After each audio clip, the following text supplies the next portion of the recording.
नमस्कार, मी वंदना बोलत आहे. वंदना रेसिपीमध्ये आपल्या सगळ्यांचं स्वागत आहे.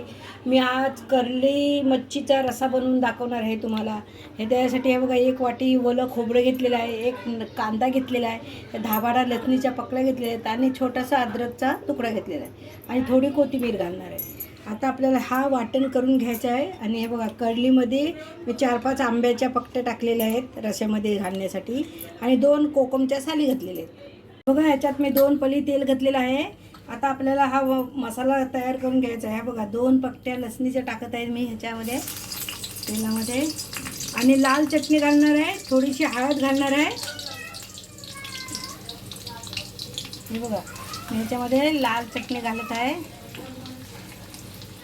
4 चमचे लाल घातलेले आहेत आणि थोडीशी हळद घालणार आहे. आणि हा बघा, 1 चमचा धना पावडर घालणार आहे.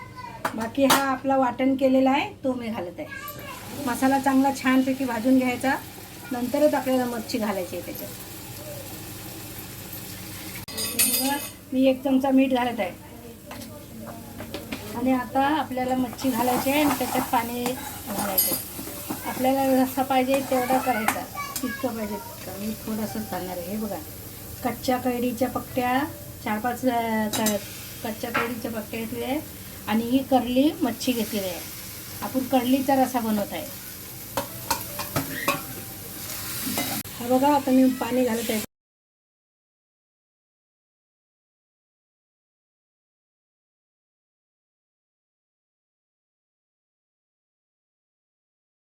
अर्धा तास 10 मिनटं शिजायला लागणार आहे फास्ट गॅसवर. हे बघा, आपला कर्लीचा रस्सा तयार झालेला आहे. हे बघा, कर्लीचा रस्सा आपला तयार आहे. तुम्हाला माझी रेसिपी आवडली तर माझ्या चॅनलला लाईक करा, सबस्क्राईब करा, बेल आयकॉनला क्लिक करा.